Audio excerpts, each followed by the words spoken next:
So your brain, according to neuroscience, is organized to reflect everything you know in your life. Your brain is a record of your environment. It's a record, an artifact of your past. So if you believe this, then does your environment control your thinking, or does your thinking control your environment?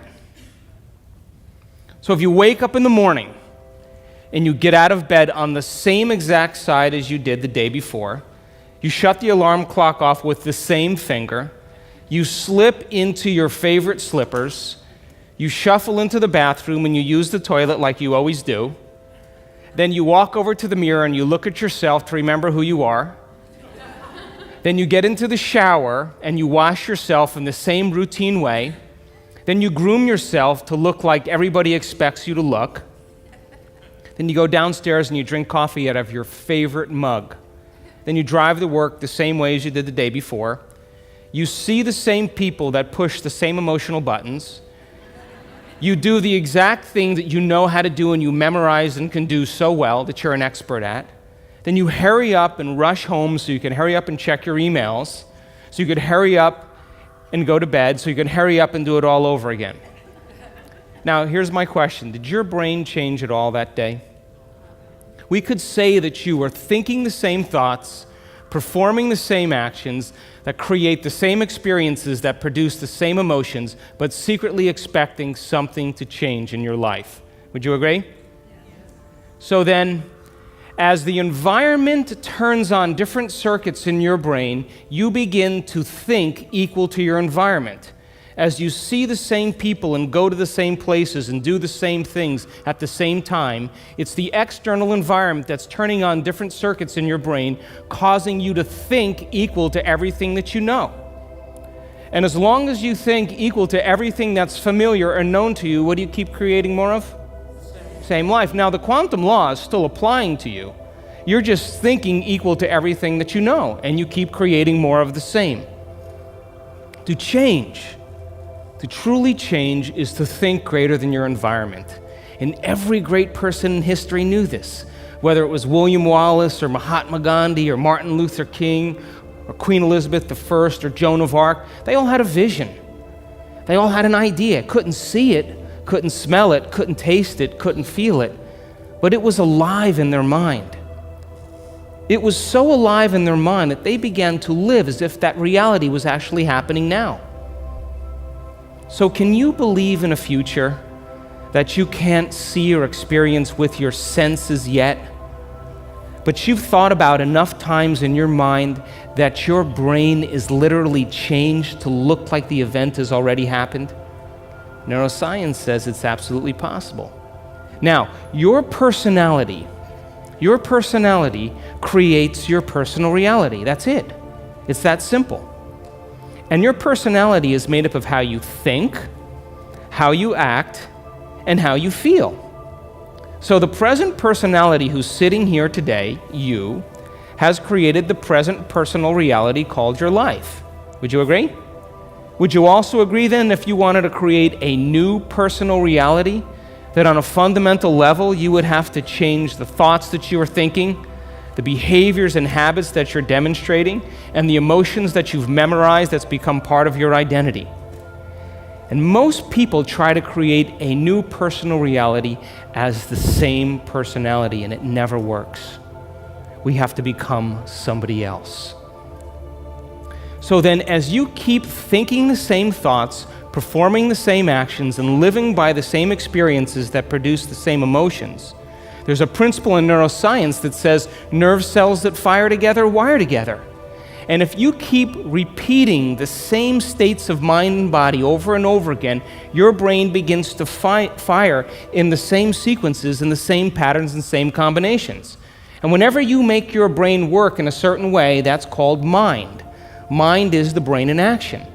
So as you remind yourself every day who you think you are, you're causing your brain to fire in the exact same ways. And as they fire and wire in the same patterns over time, the brain moves into a very finite signature, and that's called your personality.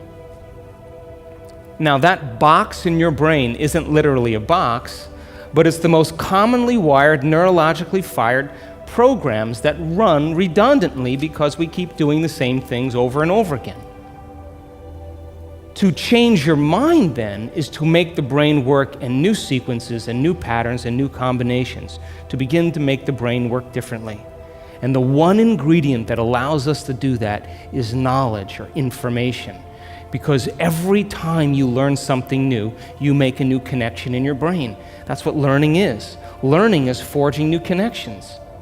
Remembering is maintaining or sustaining those connections. So now, every time you have a thought, you make a chemical.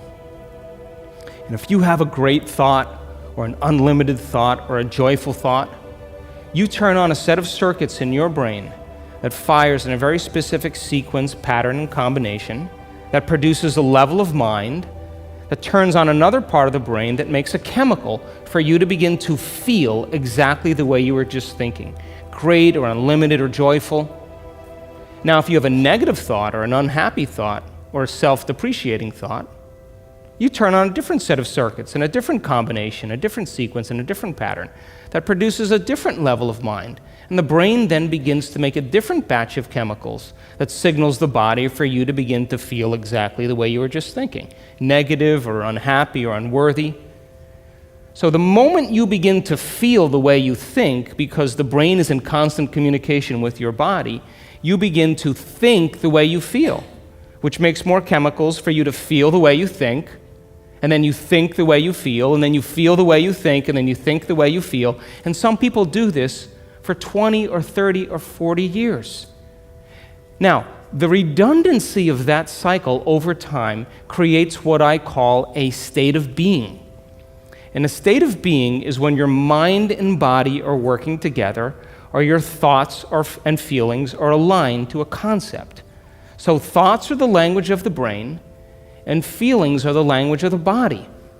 And as people get caught in this cycle of thinking and feeling and feeling and thinking, over time, they condition their body to memorize that emotion as well as the conscious mind. And whenever the body knows as well as the mind, that's called a habit. A habit is when your body is the mind. Now, 95% of who you are by the time you're 35 years old is a set of memorized behaviors, set of emotional reactions, beliefs, perceptions, attitudes that run just like a computer program. So 5% of your conscious mind begins to work against 95% of what you've memorized. So the person wants to think positively, but they're feeling negatively. They want to create their dream board, and put up their future life, but they feel unworthy. That's mind and body in opposition. We have to recondition the body to a new mind. And the quantum field, universal mind, whatever you want to call it, responds to who you're being. Not what you're thinking, not what you're feeling, but the combination of how you're thinking and how you're feeling, called a state of being. Now, most people wait for what? Crisis or trauma or disease or loss or diagnosis to really want to change. They wait to the point where the ego is brought to such a low level that they cannot go on business as usual any longer.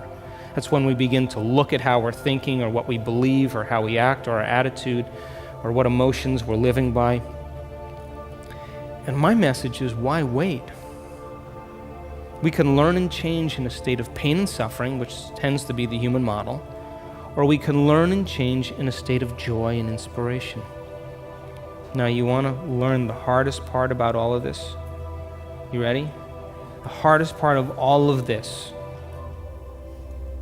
the hardest part of all of this is making the time to do it.